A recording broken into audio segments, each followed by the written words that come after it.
Good morning, everyone. And again, thanks to Professor Gary and Colin and the team for inviting for me to speak here today. My dissertation was with him as my supervisor, was on the development and triage and treatment of British gas casualties 1915 to 1918. And at the time, I was working as part of a really good chemical, biological, radiological capability delivery team. So I was looking at some of the context of what was happening in 1915 to 1918 from the modern day perspective. I'm hoping to put that across today. Gas didn't win the war, and there's been a lot of work done on that. It might have done, I think, if we looked at it from the Allied perspective, if the war drawn into 1919. But putting that projection aside, I think the Germans probably had the only chance of really manipulating the effectiveness of gas warfare on the 22nd of April, and they missed that opportunity. However, at the tactical level, what became apparent in a lot of the research I was looking at was that gas accounted for significant casualties, 186,000 British Empire troops, and it had a formidable impact on the soldiers' psyche and morale, and not least the public's perception of what gas was all about during, after the war, and even to the current day. But its claim on mortality figures was astonishingly low, at less than 1%, and that is if you look at roughly 6,000 gas fatalities out of approximately 750,000 British fatalities during World War I. So my belief is, if you strip back and reappraise British anti-gas capability and how it was implemented and developed in 1915, there will be the roots of the low fatality figures later in the war. The first gas release in 1915 and the immediate actions to protect the unprotected is quite often singly spotlighted in most analysis, and it crystallizes with the development of the respirator for personal protection. But this list I've got up here is sort of the mentality of how we would look at chemical warfare protection as a capability. It's not just about the personal protection. It also includes the medical countermeasures when protection goes wrong, collective protection for large numbers of troops, decontamination, information management, and training. It's a factor of all those bits and pieces. These are modern terms, but these terms are hopefully will show you as we progress here that they were actually invented in 1915. Very quickly, if I can just tell you, just so that there may be people who are watching who have no real knowledge of what gas is all about and how it affects people and why it has a particular effect. Focusing on 1915, we're looking here at chlorine gas and then phosgene gas towards the end. Both are indurant gases. They're designed to affect your respiratory system and essentially asphyxiate the victim. So what makes this type of gas effective killing? There's a chap called Augustine Prentice who wrote a real treatise on chemical warfare in the 30s. And if you like what I've got on the screen, he develops into quite a mathematical picture. But essentially, the release method, that's the volume of gas that you can put out. We're looking in 1915 primarily at cloud gas from cylinder release. Multiplied by the toxicity of the chemical. Chlorine is toxic, but phosgene is 6 to 10 times, depending on which aspects you look at it, more toxic than chlorine. The wind speed and direction obviously affects the way that how it's going to work in your favour, but it also means how quickly that gas moves over a soldier in a trench, or indeed if a soldier is running away from the gas, how it stays with him. If it rains, if it have different diurnal effects of the temperature from the day and the terrain, this will also affect the concentration, which equates to the killing power of a gas. So take us back to the fundamental approach then. What we need is that holistic approach. It's not just about the respirator, it's not just about medical, it's about the supply of the right equipment to counter the right gas. It's to do with people being trained properly, which in essence gives people confidence in the equipment they're using will actually do the job. And this all boils down to effective research and development. And what I mean by reach back in this case is reach back into expertise on the home front, which we will look at. Medical triage and treatment is a vital part of that for when the protection goes wrong. But essentially, what I think one of the most important things on that list is the organisation and management, the people who understand how to really grip in 1915 the problem of gas and enable the solutions to bypass it. And obviously, we've got to look at there in that mix is the industrial capacity of Britain at the time. In full flow, moving to total war and transitioning across to Ministry of Munitions through into May 1915 and the shell shortage, you have to now put the facilitation of gas capability and the provision of the protection into the Britain's industrial capacity as well. So earlier respirators afforded good protection, but the medical system would in essence, have to deal with the fallout of that ineffectiveness. I've got to apologise here for a very busy slide, but what I've done is I've gone through a lot of the historiography, and in terms of anti-gas organisation in Britain in 1915, what you can see here is a whole bunch of names who regularly pop out in a lot of the descriptions of what was happening in 1915. And this very much goes back into what Amy was talking about in her paper, which is it's an old boy network. Most of the names on this slide either knew each other, worked with each other. They were professors, assistant professors together. They were students of the professors, and essentially that notion speeded up, I think, a lot of the work that went on in terms of decision making and information sharing. Although it's a busy slide, these are the names that you'll see. And essentially, what we have here is the AntiGas Department at Millbank taking authority for direct liaison with the academia, research and development, direct control of industry for production, quality control, which is very important when it comes to gas warfare, but more importantly, direct linkages into the new central laboratory, which was established on the front line at GHQ. So what we've got in place here with this organisation is essentially a learning and information distribution network, which was absolutely vital for developing this. So if you look at personal protection, many of you would have seen a lot of these pictures before, but this is the start of the learning process. It's gas at the start of the Second Battle of Ypres. Rudimentary instructions are passed out immediately. So there is some knowledge of the fact that you need to be able to protect people.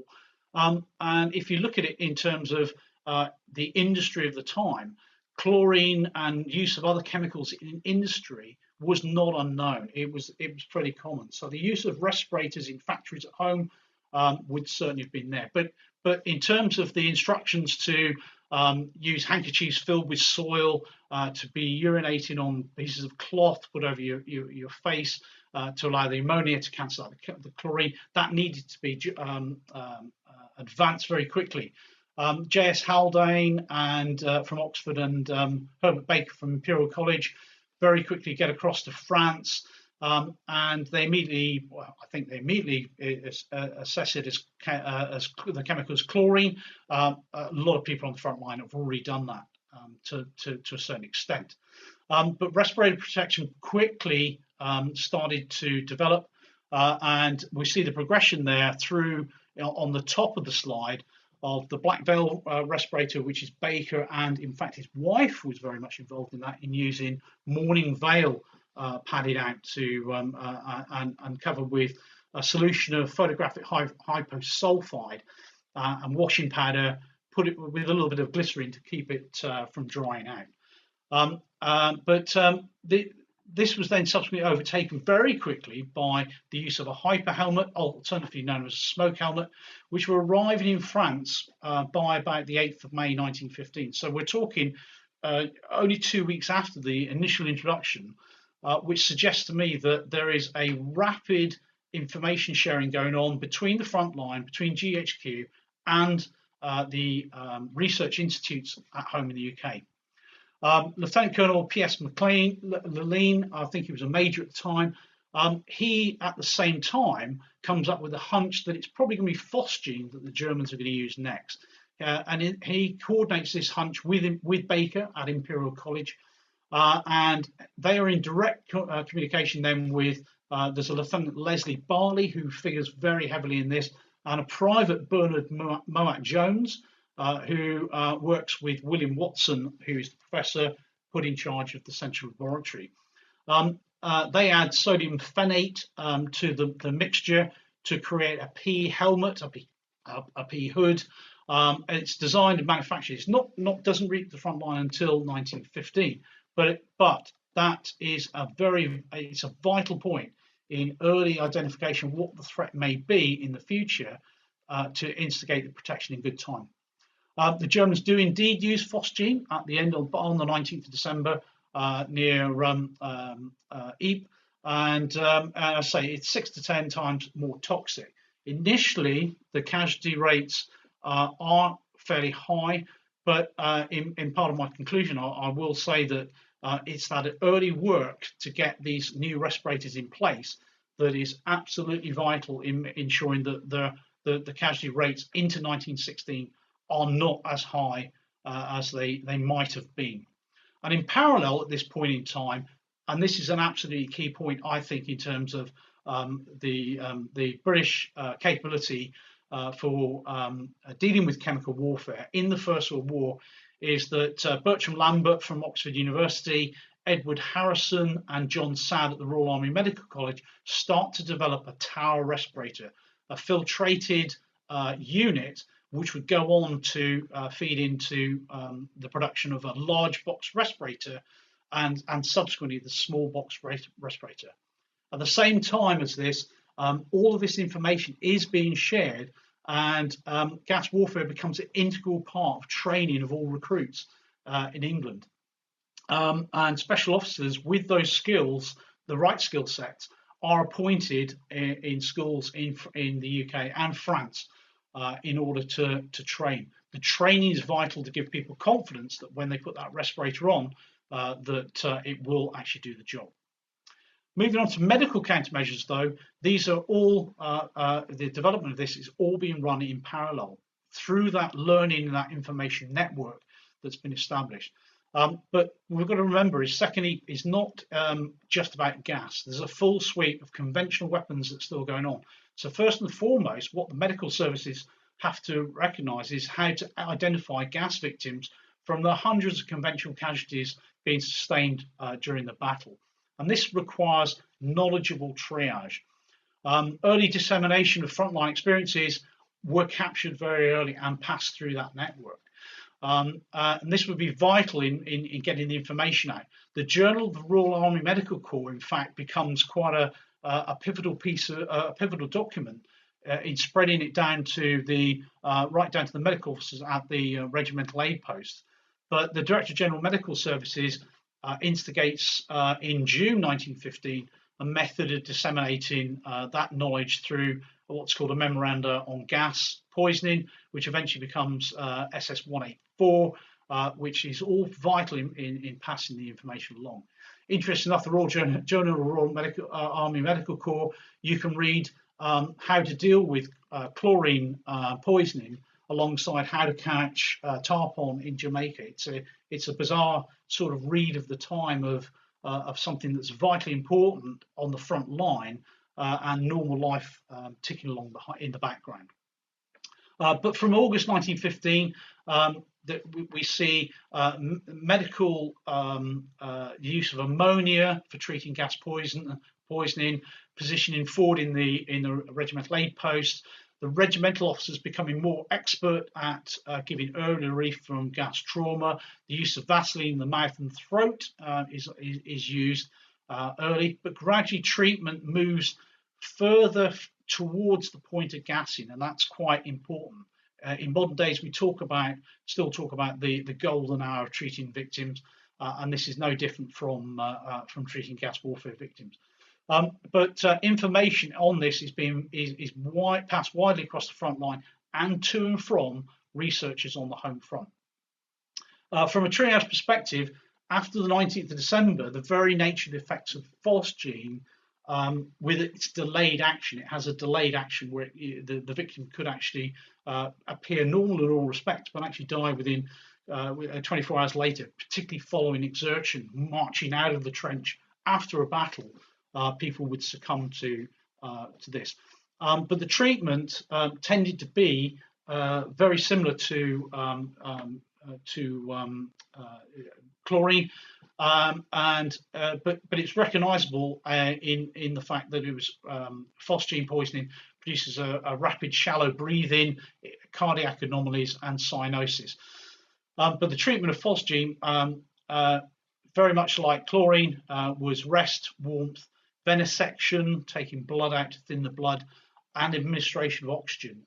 Oxygen, as close to the front line, becomes a well-recognised factor as we go along in terms of medical treatment of gas victims. So as we leave this reappraisal, if you like, of how the British Army survived to fight through 1915 with the introduction of gas, I would like to note these as being very positive effects that were caused by a holistic approach.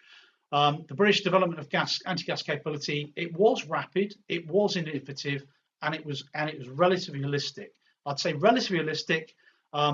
The anti-gas capability management sat outside of the offensive capability. They will be pushed together, not until later in 1917, but that's something that I think we would have been provided a lot better, a joined up approach, if you like, from the offense and the defense. But success, I think, in 1915 is, I say partly due, but it's mostly, I think, to do with the central coordination and employing experts in the field. These are scientists, they are professors, they're people who've worked in with mining gases, and they've worked in industry, and they've worked in research establishments. They know their stuff. These people would be recycled through the anti-gas capability development areas, both in the development and delivery on the front line, and on the home front, and in the command and control of organising anti-gas capability. And it goes back to what Amy said. We had the expertise there, and I think vitally we used it in exactly the right place. The P helmet brackets into the PH helmet when hexamine was added to the P helmet. That was vital for minimising the impact of the German transition to using phosgene. I've put a point there, which is this a point of catch up, where Germany at the start of the war is very much dominant. It's industrial capability to manufacture toxic chemicals for use on the battlefield, and it's the surprise of using chlorine gas in the first place. There is a point where we've almost got there. I think it's probably when we go into the large box respirator and the subsequent small box respirator, but it would have been absolutely disastrous certainly through December 1915 and into early 1916 if the P helmet hadn't been developed in good time. But the seeds have been sown also, as I said, for the small box respirator, and by August 1916. It was a key factor in reducing casualties later. Medical practices, triage treatment advances in 1915 paved the way for reducing gas casualties in the future, and it did allow us to the British certainly to react to more toxic chemicals coming along the battlefield in 1918.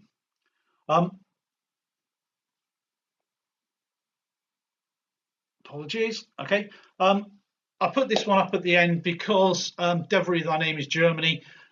This is where I think a lot of the stigma of chemical warfare comes from. More frightfulness is going to come along through the war. Lethal shell, putting toxic chemicals phosgene and diphosgene and diphenylchlorazine into shells, mustard gas in 1917. But what I've hopefully put across here today is that sound anti-gas development work in 1915 laid particularly good foundations on which the British built to stay apace with the German threat. The early medical experimentation was vital in order to allow the Royal Army Medical Corps and the supporting organisations to build a baseline of knowledge to adapt to that new form of warfare when protective measures fails. But the complicit and enduring relationship between frontline medical officers right through the casualty clearing chain into the new central laboratory and back onto the home front where the expertise sat was absolutely crucial in developing this learning network that would grow the practical medical experience and pathological knowledge to counter chemical warfare in the future. But from a contemporary perspective, I put up that idea at the beginning that we need a holistic approach for developing a capability delivery method which is all-encompassing, not just about the respirator. 100 years later, indeed now, military personnel will recognise all of the aspects of chemical defence development and medical considerations that I've covered today. Thank you very much. Thanks to Amy, Roger and Rocky for those excellent presentations. In the usual way, perhaps we can raise our hands as a virtual round of applause to say thank you very much. And I can confirm that although you can't see folks, that there are hundreds of hands going up as a silent but nevertheless enthusiastic round of applause. Ladies and gentlemen, it's Q&A time now. Paul Simidas from Australia. Paul, hello Paul. Did the experts that developed the British anti-gas capability also play a part in developing the offensive gas capability? Asks Paul. Yeah, I mentioned the fact that anti-gas capability sat primarily at the beginning with the Royal Army Medical College at Millbank, and clearly from the outset there would have been a lot of parallel work going on. But I think that's where the offensive capability side would have moved into the Ministry of Munitions. So it sat within the Trench Warfare Department. I've sort of alluded to it very quickly that you've got sort of anti-gas capability sitting at Millbank, and then you've got the offensive capability, which clearly retaliatory, looking towards Loos in September. They were in different departments, but I think they sat the connecting factor. I believe I'm right when I'm saying the connecting factor would be the Royal Society Chemical Subcommittee would have patched the gap across. Now, clearly, the main issue in terms of development of the offensive capability, I would see from sort of a modern perspective, is that you've got to look after your own troops. So in terms of as Major Fawkes develops these special companies, which eventually becomes the special brigades, there has to be that direct linkage across, where you've got the guys who are developing the offensive capability are probably the most exposed. So therefore, they're the ideal people to be trialing and testing the effectiveness of respirators, because they're living and hopefully not breathing, but living and breathing with chemicals, in that development. There is a knock-on effect to this, that actually these two organisations really don't come together until I think Fawkes takes the offensive, and there's a guy, Lieutenant Colonel Cummings, which again another name on that list of old boys. They take up the command of the offensive and defensive under General Thulier in 1917, and that whole thing about trial and testing and linking the offensive and the defensive together, essentially that's a real absolute win when Porton Down forms, sort of working from March 1916 onwards, where you draw together not only the organisation of offence and defence talking together and working together, but also your trial and testing at Porton Down as well. I hope that answers the question. Colin Harnett asks, was there much information sharing and practice sharing in countermeasures between the British and French in terms of countering gas warfare? Yeah, very early on, I think the connections between the British and the French in terms of identifying the threat from gas and how you're going to defeat it is recognised. It's not an area that I've looked at in great depth. I think Ludwig Fritz Haber, his book The Poisonous Cloud, covers a great deal on the organisation. There is crossover. There is certainly a dialogue between the British and the French. But one of the things I think I would respond to that to say that it wasn't as great or effective as it should have been because of the diversity of respirator capability as you go into 1916, 1917. The French very much stick with the I think I'm saying the padded type respirator and goggles, and it's not until their M2 respirator comes out a lot further along. But the small box respirator that the British produce in great numbers from August 1916 onwards, it's one of those things you think, do you know what, as allies in coalition, you'd end up sharing that information and going down those routes. But probably the bottom line is they did share information. There was lots of talk going on, but whether that information was actually used to progress the French development of countermeasure capability and medical procedures, I think is probably uncertain. But if you look at how the respirator capability, the British were certainly far more advanced than the French, which suggests that the information probably wasn't used as much as it should have been. Sorry, but I think that's an area that needs to be looked at in terms of very much after the war. I think the German capabilities, and they were far more advanced than us at the beginning, far more prepared, and what they did through their processes of developing both offensive and defensive capability, and the British, what the British did during the First World War, I think are far more or have been better documented, and perhaps a comparison of the French. We certainly had liaison officers, for example, within the French chemical. I think Victor Lefebvre, who wrote Riddle of the Rhine after the war, which is more concerned with the big gas debate after the war. But no, it's there was communication, but whether it was acted upon, it doesn't appear so. Steve Mason asks the following, and this is for Amy. Amy, you mentioned personal relationships as a route for sharing experiences. Are you aware of any cases where personal dislike between officers prevented take-up of useful experience? I particularly like that question because it's hopefully quite anecdotal. Over to you, Amy. What a great question. I wish I'd found that kind of the slight tension. I mean, everyone knows that there are certain rivalries and dislikes between certain officers. And again, part of this comes back to the fact that they maybe wouldn't necessarily be capturing or writing that down. There's certainly sort of anecdotal points about someone writing to a colleague or a friend thinking that a particular idea is not very good, and because of the person it's come from, and you get some of this skepticism, particularly around the inspectorate of training that comes in later in the war about people being like, why has this happened? And it's not any fault of either Maxis, it's just there's just a reticence towards it. So I've not found anything like that, and I really wish that I could, because I think that would just underline the British Army as being an incredibly social organization for all of the good and bad that brings. So I'm really sorry to disappoint you, but I haven't. But I wonder if any of my other kind of panelists have come across anything like that.